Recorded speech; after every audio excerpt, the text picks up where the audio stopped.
Ridwan, Ridwan nabrak.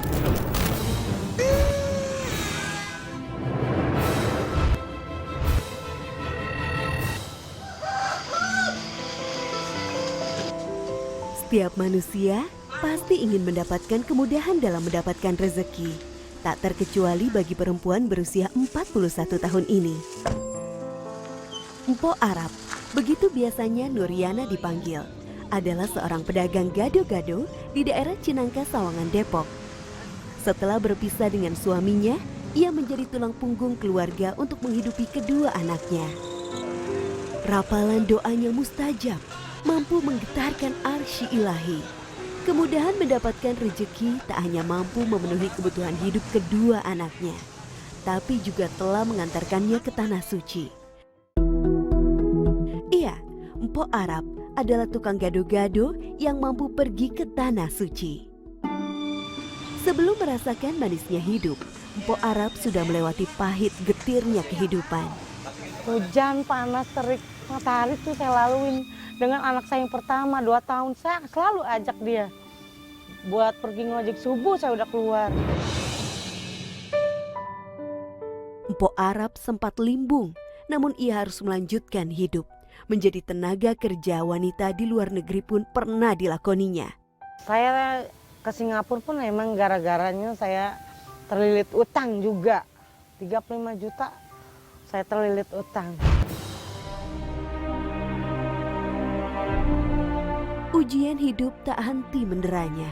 Saat hidup jauh dari keluarga, Mpok Arab harus menerima kenyataan pahit ketika anaknya menabrak bocah berusia 5 tahun.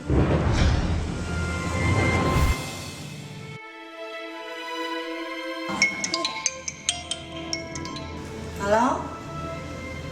Ini siapa? Apa? Ridwan. Ridwan nabrak. Di mana? Katanya anak saya nabrak bocah umur 5 tahun sampai ya pinggangnya patah. Uang hasil jeripayahnya bekerja di Singapura habis demi mengobati bocah yang ditabrak oleh anaknya. Dia mintanya pakai operasi 2 kali. Kalau emang sekali nggak berhasil pakai 2 kali. Kalau sekali aja cuma 50 juta. Ketika beragam ujian menerpanya, Mpok Arab baru sadar bahwa restu dan doa orang tua menjadi yang paling utama dalam menggapai rizki yang barokah. Waktu saya mau berangkat ke Singapura aja mama saya nangis. Saya nggak bakalan pulang mas sebelum saya sukses, saya bilang gitu. Kata saya, mama saya sebenarnya ngelarang saya ke Singapura. Ternyata saya pulang dari Singapura malah bukannya kesuksesan yang saya dapat. Saya pun masih bingung, ya Allah kok sampai kapan saya diuji terus di situ loh bang. Kata saya sedihnya di situ. Udah duit nggak punya, keluarga pada angkat tangan, nggak mau nolong kata saya.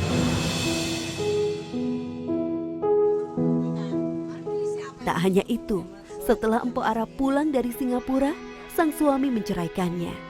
Di tengah keterpurukannya, Mpok Arab tak pernah lepas untuk berdoa kepada Allah Subhanahu wa Ta'ala. Saya punya teman dan ada seseorang yang baik sama saya meminjamkan tempat buat modal gado-gado. Mpok Arab selalu menyertakan Allah Subhanahu wa Ta'ala dalam kehidupannya. Sholat tahajud, duha, dan berdoa mengiringinya dalam mencari rezeki. Mpok Arab yakin jika Allah menyertai setiap usaha kita, apa yang kita inginkan insya Allah jadi kenyataan. Saya sholat tahajud, duha, ya Allah, ya mungkin emang segala sesuatu butuh proses ya. Perlahan doa Mpok Arab memohon diberi kemudahan memperoleh rezeki pun diijabah Allah Subhanahu wa Ta'ala. Banyak orang yang membeli gado-gado buatannya. Meski hanya berdagang di kios berukuran 2 x 3 meter, gado-gado Mpok Arab sudah menjadi favorit warga sekitar. Sekarang, setelah hampir 4 tahun usahanya berjalan, Mpok Arab tak pernah melewatkan ritualnya di pagi hari, yakni sholat sunnah duha. Sesibuk apapun aktivitasnya di pagi hari, kebiasaan sholat duha tetap ia jalankan hingga saat ini. Saya berpikirnya emang begitu, emang benar-benar loh kata saya sholat duha itu buat usaha tuh yang bagus kata saya. Dari berjualan gado-gado ini, Mpok Arab sudah bisa mewujudkan beberapa mimpinya. Selain bisa membeli mobil, Mpok Arab juga bisa pergi beribadah ke Tanah Suci. Lagi saya mau berangkat Singapura tuh saya punya impian. Ya mungkin terlalu muluk kali ya, tapi saya yakin loh kalau impian itu saya bisa raih gitu. Karena saya barengin dengan doa. Ya pas banget saya bisa berangkat, ya alhamdulillah bener loh Bang, saya kayak girang banget gitu. Nggak kepikiran tuh saya bisa naik pergi umroh.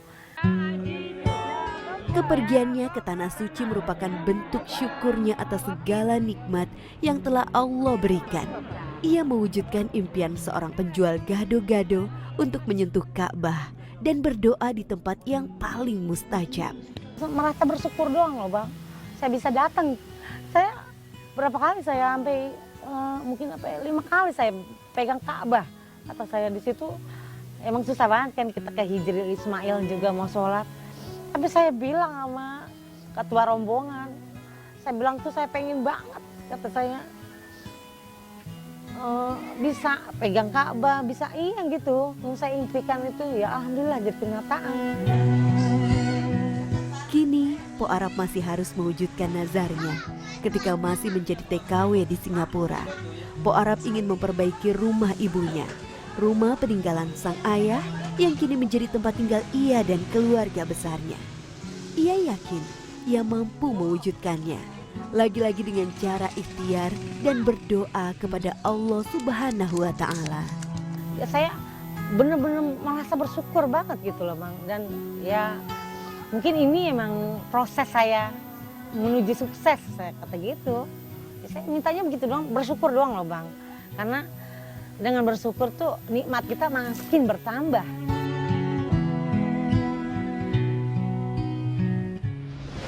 Terima kasih Pak Arab sudah mengajarkan kepada kita bagaimana menghadapi hidup. Problem solving ada di depan kita kalau kita senantiasa menyandarkan diri kepada Allah.